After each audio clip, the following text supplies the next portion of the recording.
Hi guys, तो कैसे हैं आप लोग। आई होप आप सब लोग अच्छे होंगे। तो इस वीडियो में मैं इलेक्ट्रिसिटी चैप्टर के शॉर्ट आंसर टाइप और असर्शन रीजन टाइप के क्वेश्चंस लेके आई हूँ। इसमें सिर्फ आपको सारे बोर्ड पॉइंट ऑफ व्यू से इंपॉर्टेंट क्वेश्चंस करवाऊंगी। सो रिक्वेस्ट है कि आप क्वेश्चंस नोट कर लेना अच्छे से। मैं आपको सोल्यूशंस भी दूंगी, समझा भी दूंगी, तो वीडियो को एंड तक ज़रूर देखना। तो सबसे पहले मैं शॉर्ट आंसर क्वेश्चंस कराऊंगी, एंड में आपको असर्शन रीजन टाइप क्वेश्चंस मिलेंगे। तो चलिए शुरू करते हैं। तो गाइस, फर्स्ट क्वेश्चन आप लोगों के सामने है। क्वेश्चन में कहा है कि आपको ये जो सर्किट डायग्राम गिवन है, इसके अक्रॉस आपको इक्विवेलेंट रेजिस्टेंस निकालना है। तो ये कैसे होगा? इक्विवेलेंट रेजिस्टेंस का मतलब है इस पूरे सर्किट में टोटल रेजिस्टेंस कितनी है, आपको वो निकालना है। ठीक है, टोटल रेजिस्टेंस कैसे निकलेगी? या जो आपको अंदर के जो इनर रेजिस्टेंस है, इनर रेजिस्टेंस यानी ये और ये, that is R2, R4, R6 और R8, इनको प्लस करना है। और जो बाहर वाले आउटर रेजिस्टेंस है। ठीक है गाइस, तो हम इसे कैसे करेंगे? आप यहाँ पे देख सकते हो कि ये दोनों resistor R1, R2, R3, R4, R5, R6, R7 और R8 ये आपस में पैरेलल रेजिस्टेंस में है। ठीक है, तो हम एक काम करेंगे। सबसे पहले ये जो इंडिविजुअल है ना, इंडिविजुअल R1, R2 का टोटल रेजिस्टेंस, R3, R4 का टोटल रेजिस्टेंस, R5 और R6 का टोटल रेजिस्टेंस और R7 और R8 का टोटल रेजिस्टेंस निकाल लेंगे। ठीक है, तो सबसे पहले हम रेजिस्टेंस निकालेंगे R1 और R2 का टोटल रेजिस्टेंस। अब भी देख लो ये पैरेलल में है। ठीक है, तो हम पैरेलल का फॉर्मूला लगाएंगे 1/R1 में, यहाँ पे 1 और 2, that means 1/R1 and 1/R2। कैसे लिख सकते हैं इसको? 1/R1 plus 1/R2। अब यहाँ पे दिख रहा होगा R1 is 2 ohm, R2 is also 2 ohm, तो हम कैसे लिख सकते हैं? 1/2 प्लस 1/2। क्या हो गया इसका आंसर? 1 ओम। ठीक है, अब यहाँ पे ध्यान से देखो, यहाँ पर भी सबकी सेम यूनिट है। ये भी 2 ओम, ये भी 2 ओम और ये भी 2 ओम। तो इसीलिए सिमिलरली पूरा का पूरा दिखाने की जरूरत नहीं है। आपने एक R1 और R2 के साथ दिखा दिया, तो आप सिमिलरली करके लिख दो कि R3 एंड 4 भी 1 ओम होगा। क्यों? क्योंकि 2 ओम ही है इसमें। R5 और 6 1 ओम होगा और R7 और 8 1 ओम होगा। ठीक है, तो अब हमने क्या करा? हमने ये जितने भी इंडिविजुअल है ना, इनके हमने पैरेलल रेजिस्टेंस निकाल लिया। अब हमें निकालने इक्विवेलेंट रेजिस्टेंस। अब ऐसा तो नहीं कि हम इसको आपस में प्लस कर देंगे, इसको इस 1 ओम को आपस में प्लस कर देंगे तो आंसर आ जाएगा। ऐसे नहीं होगा। क्यों? क्योंकि ये जो है ये इसका कंबाइंड रेजिस्टेंस है, ये इसका कंबाइंड रेजिस्टेंस है और ये इसका। तो इसलिए ये ना कंबाइंड रेजिस्टेंस जो है ये अलग अलग है, क्योंकि हमने पैरेलल में निकाला, हमें पूरी की पूरी रेजिस्टेंस निकालनी है। तो इसके लिए अब हम क्या करेंगे? अब आप ध्यान से देखो, R1, R2 और R3 और R4 ये आपस में सीरीज़ में कनेक्टेड है। ठीक है, अगर आप इसको मॉडिफाई करोगे तो ये देखो, ये यहाँ पे क्या हो जाएगा?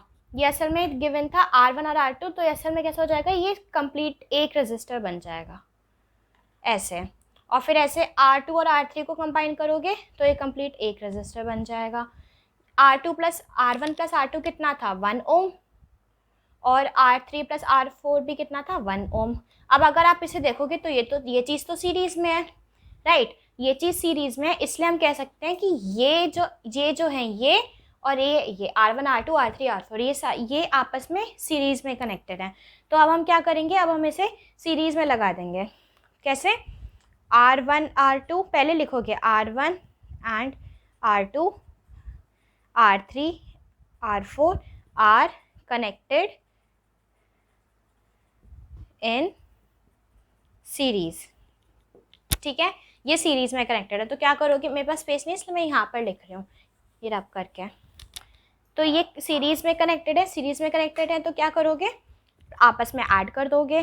R1, 2, 3, 4 का क्या टोटल सम कितना होगा? R1, R2 plus R3, R4 कितना होगा? R1 और 2 कितना था कंबाइन होके?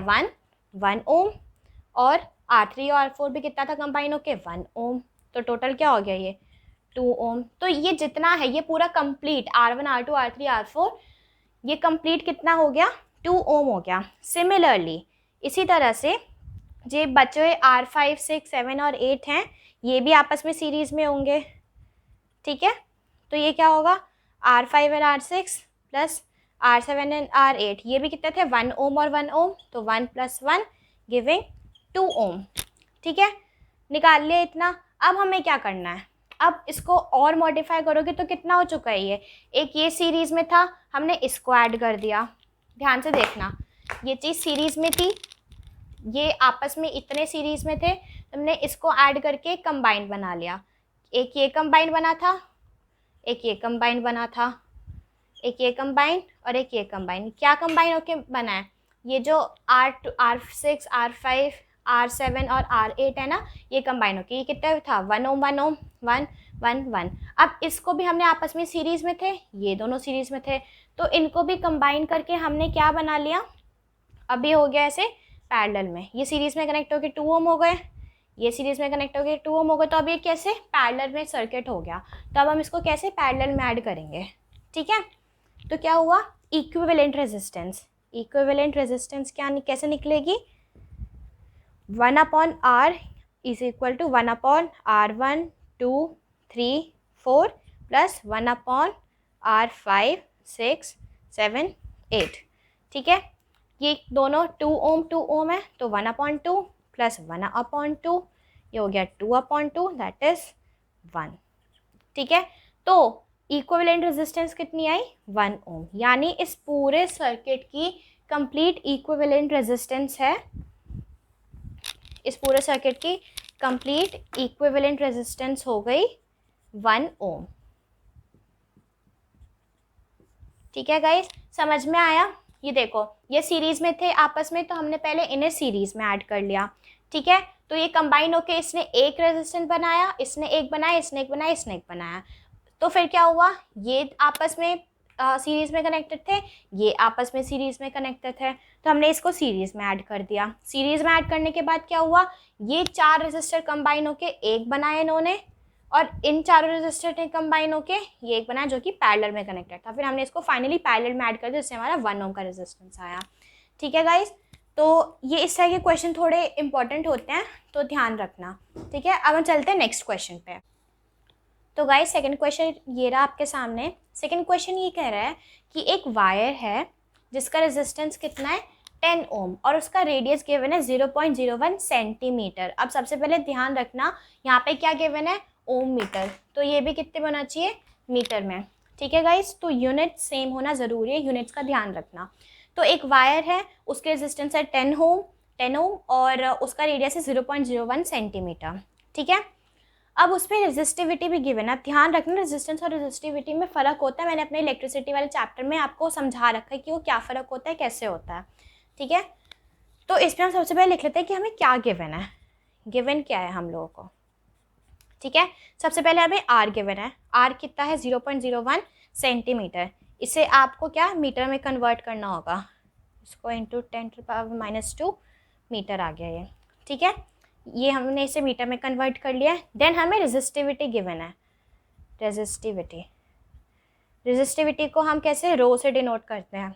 ठीक है, रेजिस्टिविटी कितनी है, 15 × 10⁻⁻8 ओम मीटर। देन हमें क्या गिवन है, रेजिस्टेंस, रेजिस्टेंस कितना है, 10 ओम। ठीक है, अब हमें क्या बताना है, find the length of the wire. अब आपको ये याद होगा, फॉर्मूला लिखवाया था मैंने, R = L/A। L is length and A is area of cross section. अब देखो, इसमें एरिया तो हमें गिवन नहीं है, लेकिन हमें क्या दिया था, देखो ये जो एक वायर होती है, इमेजिन करो ये एक ऐसी वायर है, तो ये वायर क्या है, यहाँ से एंड से तो ये गोल ही होती है, सर्कल होती है, तो सर्कल का ये एरिया ऑफ क्रॉस सेक्शन जो है ना, वो इसी की बात होती है कि ये है वो एरिया ऑफ क्रॉस सेक्शन। ठीक है, तो ये जो सर्कल है, ये जो सर्कल है, सर्कल के एरिया की क्रॉस सेक्शन की बात हो रही है, तो एरिया ऑफ सर्कल क्या होता है, πr²। तो इसमें हमें एरिया तो गिवन नहीं है, इसलिए हम इसको, और हम देखें तो यहाँ पे हमें रेडियस गिवन है।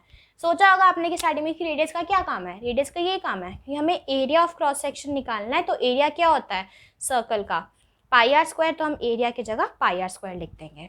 ठीक है, तो ये हो गया हमारा फॉर्मूला। अब इसे L को इधर शिफ्ट कर लो, L = R πr², यहाँ पे R रेजिस्टेंस है अपॉन रो। ठीक है, ये हमारा फाइनल फार्मूला है। अब हमें कुछ नहीं करना है, हमें सिर्फ इसमें वैल्यूज़ पुटअप करनी है। तो फाइनल फार्मूला मिल चुका है, अब हमें इसमें सिर्फ वैल्यूज़ पुटअप करनी है, ठीक है। तो सबसे पहले ये आर जो है रेजिस्टेंस की वैल्यू पुटअप कर लो। रेजिस्टेंस कितना है 10 ओम, 10 इंटू पाई की वैल्यू 3.14 ले लो, इंटू आर हमें कितना गिवन है 0.01 इंटू 10⁻², 0.01 इंटू 10⁻²। अब यहाँ पे आर स्क्वायर है तो एक और बार लिख दो, इंटू 0.01 इंटू 10⁻², ठीक है। और रो की वैल्यू 50 इंटू 10⁻⁻8। अब बस आपको इसको सॉल्व करना है, ठीक है। सॉल्व करोगे तो इसका आंसर आ जाएगा 0.628 मीटर, ठीक है। तो लेंथ क्या होगी इसकी 0.628 मीटर। समझ में आ गया? हमें जितना गिवन था हमने उसी से बस क्वेश्चन को इजी सॉल्व किया है। क्वेश्चन दिखने में थोड़ा कॉम्प्लिकेटेड लग सकता है लेकिन आसान बहुत है। रेडियस को ध्यान रखना है, यूनिट्स ये जो है यूनिट्स आपको ध्यान रखनी है, centimetre to metre. Resistivity, resistance और एरिया ऑफ क्रॉस सेक्शन में हमने पाई आर स्क्वायर का फॉर्मूला लगा दिया, सेम ही चीज़ है, ठीक है। तो चलिए नेक्स्ट क्वेश्चन की तरफ चलते हैं। तो गाइस नेक्स्ट क्वेश्चन ये रहा आपके सामने। इस क्वेश्चन के असल में दो पार्ट्स हैं। पहले पार्ट में आपको ये एक डायग्राम बनाना है, circuit diagram in on position, and second part में आपको इस ग्राफ से रिलेटेड वी आई का रिलेशन देना है। वी यानी पोटेंशियल डिफरेंस, आई यानी इलेक्ट्रिक करंट। तो सबसे पहले पहला पार्ट सॉल्व कर लेते हैं। इसमें क्या है, आपको दिया गया है कि एक इलेक्ट्रिक सर्किट है जिसमें 0.5 मीटर लॉन्ग नाइक्रोम वायर है। यानी क्या क्या है, एक तो वायर है, ठीक है, देन उसके बाद एक आर्म मीटर है, देन अ वोल्ट मीटर, ठीक है, 4 सेल्स ऑफ 1.5 वोल्ट ईच। तो आपको सेल्स हैं कितने, 4, ठीक है। अब प्लग की was set up, draw a diagram of the circuit in on position। तो ठीक है, हमें बस एक डायग्राम बनाना है और कुछ नहीं करना है, ठीक है। जो ये हमने कितनी गिवन इन्फॉर्मेशन है इसी से हमें बनाना है इन ऑन पोजीशन, ये ध्यान रखना ऑन पोजीशन में। तो ठीक है, बना लेते हैं।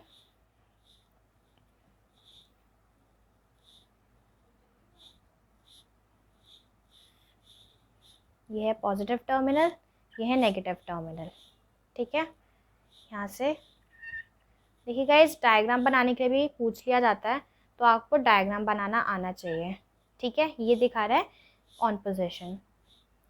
अब हमें एक एमीटर कनेक्ट करना था तो ये हमने एमीटर कनेक्ट कर दिया, ठीक है। एमीटर हमेशा सीरीज़ में, देखो एमीटर वोल्ट मीटर का आ गया ना क्वेश्चन। इसके लिए आपको क्या पता होना चाहिए कि एमीटर जो है वो सीरीज़ में कनेक्टेड होता है और वोल्ट मीटर जो है वो पैरेलल में कनेक्टेड होता है। अब ये भी देखो दिया गया voltmeter, nichrome wire x y, तो ये नाइक्रोम वायर है, ठीक है। रेजिस्टेंस वाई के अंदर तो होती है तो वो हाँ नाइक्रोम वायर है, ठीक है।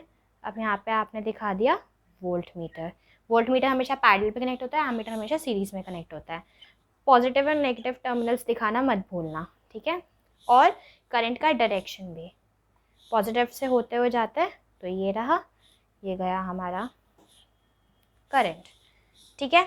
अब देख लो कुछ मिसिंग तो नहीं है, वोल्ट मीटर, आर्म मीटर, ये वायर तो हमने यहाँ पे लगा दिया है, ammeter done, voltmeter done, ये सेल्स हमने 4 दिखा दिए हैं।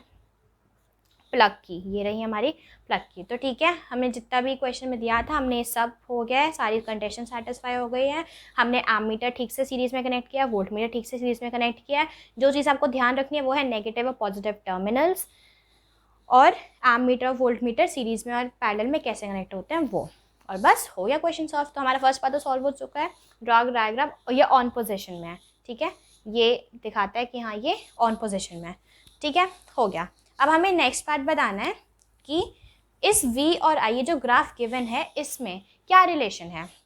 V इज़ पोटेंशियल डिफरेंस और I इज़ इलेक्ट्रिक करंट। तो हमने पढ़ा भी था कि जो पोटेंशियल डिफरेंस है वो इलेक्ट्रिक करंट के डायरेक्टली प्रोपोर्शनल होता है, ठीक है। तो यहाँ पे देख लो, अगर आप इसे न्यूमेरिकल, आप बहुत बच्चे सोचते हैं कि हाँ इसे ग्राफ दे दिए, यहाँ पे वैल्यूज़ वगैरह लगा दिए तो हमें शायद इसमें कुछ न्यूमेरिकली सॉल्व करना होगा, बट कुछ नहीं करना है आपको, सिर्फ इनका रिलेशन बताना। रिलेशन आपको पता होना चाहिए यही कि जो पोटेंशियल डिफरेंस है वो इलेक्ट्रिक करंट के डायरेक्टली प्रोपोर्शनल है। तो इसकी स्टेटमेंट कैसे लिखेंगे, ये रहा इसका कंप्लीट आंसर। इसका रिलेशन आप बस इतना लेके आ जाओगे, इनफ रहेगा।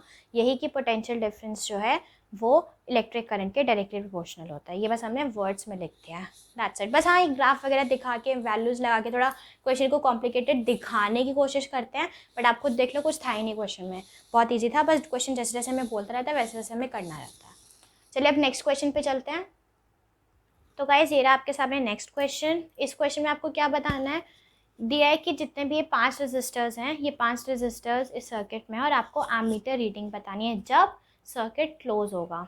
तो बस आपको कुछ नहीं, पूरी कंबाइंड रेजिस्टेंस बतानी है, ठीक है। तो हम स्टार्ट करते हैं। सबसे पहले इस छोटे वाले ट्रायंगल को लो, BCD, ठीक है। यहाँ पर ध्यान से देखो कि ये दोनों सीरीज़ में है और उसके बाद जब ये कंबाइन हो जाएंगे तो फिर ये पैरेलल में हो जाएंगे। तो हम क्या मान लेते हैं कि BD को X मान लेते हैं, ठीक है। इतना BD को हम X मान लेते हैं, ठीक है। Let the resistance between B and D be X, ठीक है। तो इतना हमारा रेजिस्टेंस हमने मान लिया। तो X कितना हो गया, 3 ओम इंटू 6 ओम अपॉन 3 ओम प्लस 6 ओम। तो कितना आ गया ये टोटल, 2 ओम, ठीक है। तो यानी X के अक्रॉस कितना है, 2 ओम का रेजिस्टेंस है, ठीक है। यानी उस कंप्लीट BCD में अब हमें बताना है कंप्लीट कॉम्बिनेशन रेजिस्टेंस का, ठीक है। Resistance of whole combination. तो क्या हो गया, R इक्वल्स टू, पहले तो ये 0.5 ओम, फिर दूसरा ये 0.5 ओम और बाकी बचा हुआ X क्या, ये जो हमने ट्रायंगल BCD है कंप्लीट रेजिस्टेंसेस की, प्लस X कितना हो गया, X को क्या था 0.5 ओम प्लस 0.5 ओम, X हमने निकाला था कितना है 2 ओम, ठीक है। तो कितना हो गया प्लस करके, ये हो गया 3 ओम, ठीक है। तो हमने कंप्लीट रेजिस्टेंस निकाल ली 3 ओम की।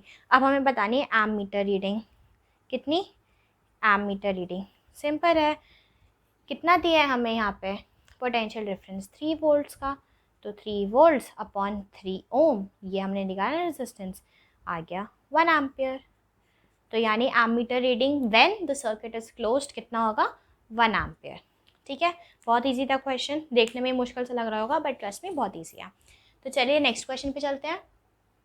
तो गाइस ये रहा आपके सामने नेक्स्ट क्वेश्चन। इस क्वेश्चन में आपको कहा है कि एक वायर की जो लेंथ है उसे डबल कर दिया गया है और इस डबल करने की प्रोसेस को उन्होंने एक और बार रिपीट किया है।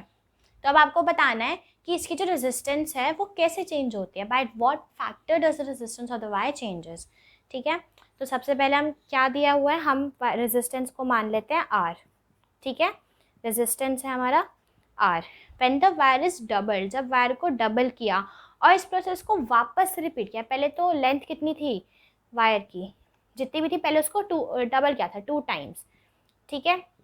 फिर क्या किया, इस प्रोसेस को एक और बार रिपीट किया तो लेंथ क्या हो जाएगी, ये हाफ टाइम्स यानी आधी बार से कम हो जाएगी, ठीक है, कम हो जाएगी। और आपको याद होगा कि जो लेंथ है वो इन्वर्सली प्रोपोर्शन होती है एरिया ऑफ क्रॉस सेक्शन के। तो अगर लेंथ 2 टाइम्स है उस फिर ये आधे से रिड्यूस हो जाएगी तो एरिया कितना हो जाएगा, एरिया 2 टाइम्स बढ़ जाएगा, ठीक है। एरिया क्या हो जाएगा, इंक्रीज हो जाएगा, क्यों, क्योंकि रिड्यूस हो गई है, ठीक है। अब हमें क्या दिया है कि जो रेजिस्टेंस है वो, जो रेजिस्टेंस है वायर की उसे 1/4 टाइम से रिड्यूस कर दिया गया है, ठीक है। तो रेजिस्टेंस कितनी हो गई, R/4, ठीक है। अब हमें बतानी है टोटल रेजिस्टेंस, मतलब जो टोटल रेजिस्टेंस है वायर की वो ऑब्वियसली पैरेलल में ही होगी, ठीक है। तो 1/R, P stands for parallel, ठीक है। 1/R/4 ये है ना रेजिस्टेंस, तो ये 1/R/4 प्लस 1/R/4, तो ऐसे हमने 1/R/4 4 टाइम्स हो गया। तो अब कितना हो जाएगा, ये 16/R हो जाएगा। फिर RP इक्वल्स टू, अब ये 1 है, ऐसे कैसे हो गया, 1/R parallel equals to 16/R, इसे क्रॉस मल्टीप्लाई करोगे क्या हो जाएगा, R कितना हो जाएगा, R/16। तो आपको क्या बताना था, resistance of wire, resistance of wire reduces by 16 times, क्या हो जाएगा, resistance of wire reduces by 16 times, ठीक है। जो वायर जो है वो 16 टाइम से उसके रेजिस्टेंस है वो 16 टाइम से कम हो जाएगी, याद रखना, रिड्यूस होएगी। ठीक है, तो चलते हैं नेक्स्ट क्वेश्चन पे चलते हैं आप। तो गाइस ये आपके सामने next question, calculate the number of electrons constituting 1 coulomb of charge. एक लाइन का क्वेश्चन है, अब देखते हैं होगा कैसे। ठीक है, आपको क्या निकालना है, नंबर ऑफ इलेक्ट्रॉन्स, क्या, number of electrons, N stands for number of electrons. ठीक है, तो कितना हो जाएगा, number of electrons is Q upon E. ठीक है, कूलम किसकी एसआई यूनिट होती है, चार्ज की, कूलम चार्ज की यूनिट होती है, तो इसलिए यहाँ पे क्यू क्या है, ये चार्ज ही तो है। ठीक है, तो हमें अगर कूलम दिया है यानी 1 कूलम ऑफ चार्ज, यानी हमें चार्ज में 1 कूलम ऑफ चार्ज में कितने इलेक्ट्रॉन्स होते हैं हमें वो निकालना है। ठीक है, तो कितना है, Q upon E, E stands for electrons. ठीक है, तो कितना हो गया, 1 कूलम ऑफ चार्ज यहाँ पे दिया है, यहाँ पे कि हमें 1 कूलम का निकालना है, तो ये 1 कूलम अपॉन, अब इलेक्ट्रॉन्स जो एक चार्ज जो इलेक्ट्रॉन होता है, एक इलेक्ट्रॉन का चार्ज जो होता है 1.6 इंटू 10⁻⁻19। ठीक है, ये आपको याद रखना होगा कि चार्ज ऑन 1 इलेक्ट्रॉन कितना होता है, 1.6 इंटू 10⁻⁻19। ठीक है, तो ये कितना हो जाएगा, 6.25 इंटू 10⁻18 कूलम। ऐसे क्वेश्चन ना शॉर्ट आंसर में आते हैं और बहुत बच्चे कंफ्यूज भी हो जाते हैं, बट कुछ नहीं है, बस आपको ये पता होना चाहिए कि हाँ ये इलेक्ट्रॉन्स कितने होते हैं, दैट्स इट, हो गया क्वेश्चन सॉल्व। तो चलिए अब नेक्स्ट क्वेश्चन पे चलते हैं। तो गाइस ये आपके सामने नेक्स्ट क्वेश्चन, आपको इसमें क्या बताना है, रेजिस्टेंस निकालना है, कितना, कॉपर वायर दी है 1 किलोमीटर लॉन्ग कॉपर वायर और उसका एरिया ऑफ क्रॉस सेक्शन दिया है कितना, 2 इंटू 10⁻⁻2 सेंटीमीटर स्क्वायर। ठीक है, और resistivity of copper 1.623 into 10⁻⁻8 ohm metre. ठीक है, तो फॉर्मूला वही वाला लगेगा, rho resistivity rho L upon A, area of cross section. ठीक है, आर हमें निकालना है, बस डायरेक्टली हमें वैल्यूज़ पुट अप करनी है। तो रेजिस्टिविटी कितनी गिवन है हमें, 1.623 इंटू 10⁻⁻8। ठीक है, अब ये हमें किस में यूनिट भी चेंज करनी होगी, इसलिए हम इसे 1000 से मल्टीप्लाई कर देंगे यूनिट चेंज करने के लिए। देन उसके बाद क्या गिवन है हमें, 2 इंटू, अब एरिया ऑफ क्रॉस सेक्शन है तो 2 इंटू 10⁻⁻2 इंटू 10⁻⁻4, ये हमने मीटर में चेंज किया है। ठीक है, ये सेंटीमीटर स्क्वायर है ना, ये मीटर में था, ओम मीटर में था, इसलिए हमने इसे मीटर में चेंज किया है। ठीक है, तो बस सिंपल है, हो गया अब तो क्वेश्चन सॉल्व। और था क्या, ये जो 1000 है ना, ये जो 1 किलोमीटर लॉन्ग वायर है यूनिट चेंज करने के लिए, ये तो ऑलरेडी मीटर में था, रेजिस्टिविटी हमें गिवन है ओम मीटर। ठीक है, ये हमें दिया था 1 किलोमीटर, किलोमीटर को मीटर में चेंज करने के लिए 1000 से मल्टीप्लाई करना होता है, इसलिए यहाँ पे ये 1000, और सेंटीमीटर स्क्वायर है, सेंटीमीटर को भी मीटर में कन्वर्ट करना था, इसलिए मल्टीप्लाई बाय 10⁻⁻4। ठीक है, तो अभी होल हो गया मीटर स्क्वायर, तो इसको सॉल्व करोगे तो क्या आएगा, 0.81 इंटू 10 ओम गिविंग 8.1 ओम। तो कितना है हमारा रेजिस्टेंस, 8.1 ओम की रेजिस्टेंस है, कुछ नहीं है, बस फॉर्मूला में पुटअप किया था और कुछ है ही नहीं इसमें। तो चलिए अब नेक्स्ट क्वेश्चन पे चलते हैं। तो गाइस ये आपके सामने next question, define electric power, आपको पावर डिफाइन करनी है, एंड उसके बाद आपको गिवन है कि एक इलेक्ट्रिक मोटर है 2 किलोवाट की, कितनी, 2 किलोवाट की। अब आपको क्या बताना है, इसकी कॉस्ट बतानी है जब हम इसे 2 घंटे के लिए रोज़ यूज़ करते हैं, और एक यूनिट कॉस्ट कितनी है इसकी, ₹6। ठीक है, तो चलिए सबसे पहले इलेक्ट्रिक पावर डिफाइन कर लेते हैं। तो ये रहा, rate at which electric energy is consume और dissipated in an electric circuit is known as electric power.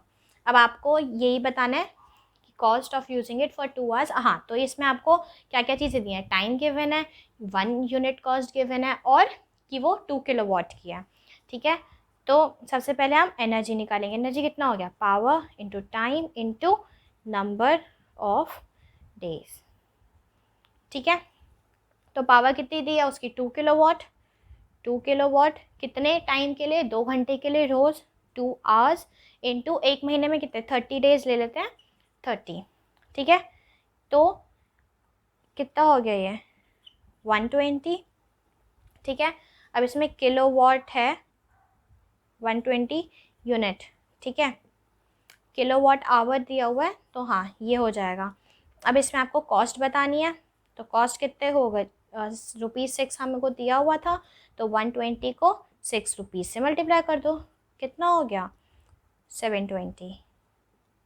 तो कॉस्ट कितनी आ गई 720। बस, और कुछ था इसमें? कुछ भी नहीं था। जो जो चीज़ हमें दी थी उन्हीं के इन्फ्लुएंस से हमने क्वेश्चन सॉल्व कर लिया। तो ठीक है, अब नेक्स्ट चलते हैं नेक्स्ट क्वेश्चन पे। तो गाइस ये रहा आपके सामने नेक्स्ट क्वेश्चन। इसमें आपको क्या दिया है कि एक नाइक्रोम वायर है ऑफ लेंथ L और रेडियस R और उसका रेजिस्टेंस है 10 ओम। अब आपको बताना है कि इसकी रेजिस्टेंस चेंज होगी कब। पहली सिचुएशन है कि जब length of wire is doubled. तो इसके लिए आपको एक चीज़ पता होनी चाहिए, ये कि जो रेजिस्टेंस है वो लेंथ के डायरेक्टली प्रोपोर्शनल होती है। लेंथ के डायरेक्टली प्रोपोर्शनल होती है। प्रोपोर्शनल होती है डायरेक्टली, तो क्या होगा, हमको रेजिस्टेंस कितनी दी है 10 ओम, ठीक है। और इस क्वेश्चन में क्या है कि length of wire is double कर दिया यानी इंटू 2 टाइम्स, तो कितना हो गया 20 ओम। तो इसकी रेजिस्टेंस कितनी निकल के आ गई 20 ओम की। सेकंड है हमें only diameter of the wire is double. अब इसमें क्या दिया है, डायमीटर डबल कर दिया गया है। तो रेजिस्टेंस जो है वो एरिया ऑफ क्रॉस सेक्शन के इन्वर्सली प्रोपोर्शनल होता है, ठीक है। तो क्या कर दिया हमने इसे, 1 एरिया है, डायमीटर का स्क्वायर हमें दिया है कि क्या कितना डायमीटर डबल किया है। तो जब डायमीटर डबल हो जाएगा, जब हम डायमीटर डबल हो जाएगा तो क्या होगा, रेजिस्टेंस 1/4 हो जाएगी। तो रेजिस्टेंस कितनी हो गई 1/4 हो गई, यानी 2.5 ओम। कितना 2.5 ओम। अभी 1/4 जो है ये ओरिजिनल रेजिस्टेंस का हुआ है, ठीक है। जो ओरिजिनल रेजिस्टेंस थी उसका 1/4 है जो कि 2.5, ठीक है।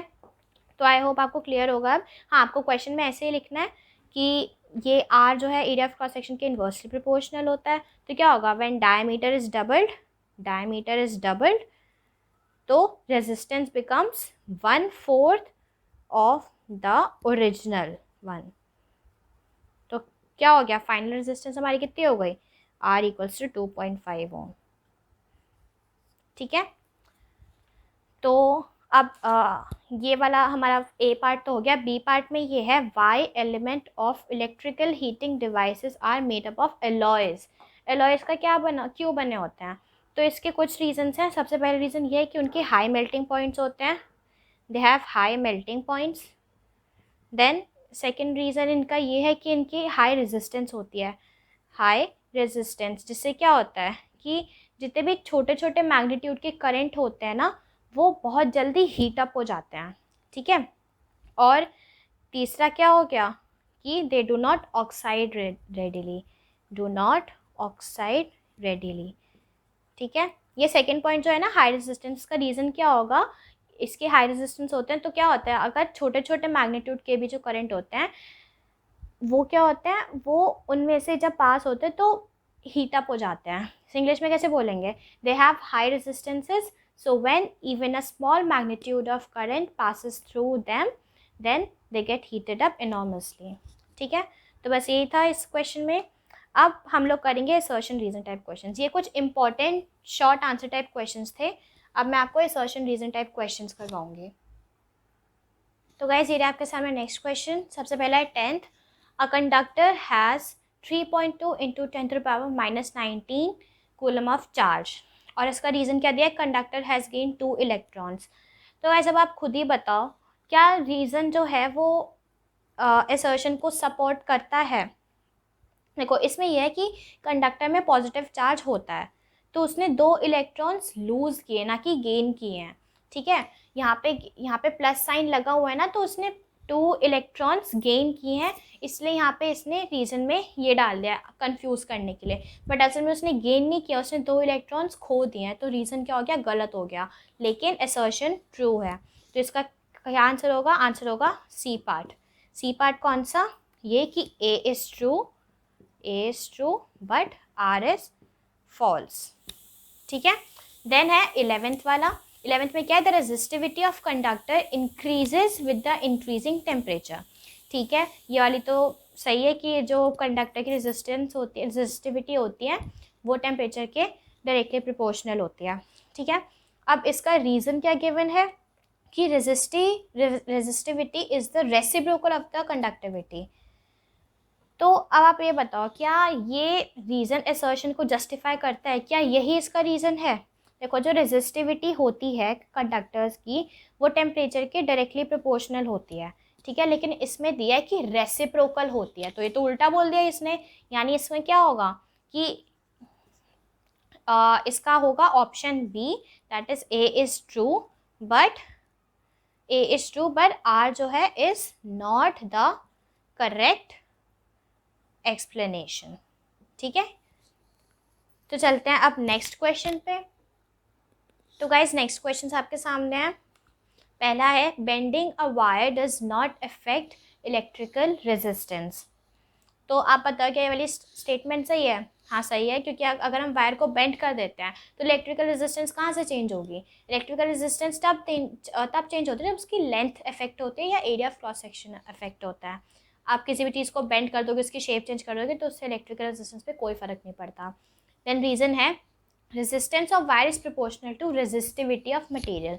सही बात है, जितना रेजिस्टिविटी जैसी होगी मतलब उसके अंदर का मटेरियल जैसा होगा, रो जैसा होगा, वैसे ही रेजिस्टेंस होगी। तो इसमें क्या है, दोनों पार्ट जो हैं एकदम सही है। ठीक है, ए इज़ ट्रू और R is correct explanation of A. ठीक है, तो इसमें ये वाला आई होप आपको क्लियर ही होगा। देन 13 वाले पे चलते हैं। Two resistance having value R each, their equivalent resistances are by 2। अब इसमें आपको गिवन है कि दो रेजिस्टेंस है और उनकी वैल्यू क्या है आर, और उनकी इक्विवेलेंट रेजिस्टेंस आ रही है आर बाय 2।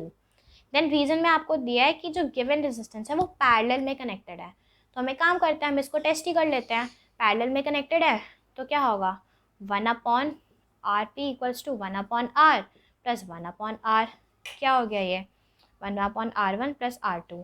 ठीक है, तो हो गया R2 plus R1 upon R2 plus R1 plus R2। तो ठीक है, तो सही आ रहा है कि हाँ इसकी जो इक्विवेलेंट रेजिस्टेंस आएगी वो R/2 ही आएगी। तो इसलिए क्या हो गया, इसमें भी दोनों ऑप्शन सही हैं। क्या कि टू रेजिस्टेंस जो है, हाँ इसकी इक्विवेलेंट रेजिस्टेंस R/2 आएगी। तो इसके क्या होगा, option number A is true and R is the correct explanation of A. तो गाइस मैंने इसमें इस चैप्टर के आपको सारे इंपॉर्टेंट क्वेश्चंस करवा दिए हैं। शॉर्ट आंसर्स में जो कुछ डायग्राम वाले क्वेश्चंस थे वो भी आप ध्यान से देख लेना। और क्वेश्चन थोड़े कॉम्प्लिकेटेड लगते हैं बट असल में वो होते नहीं हैं। सो आई होप गाइस कि वीडियो आपके लिए बेनिफिशियल होगी। तो thank you so much guys, और अगर आपको वीडियो पसंद आए तो लाइक ज़रूर करना और चैनल को सब्सक्राइब करना। Thank you for watching.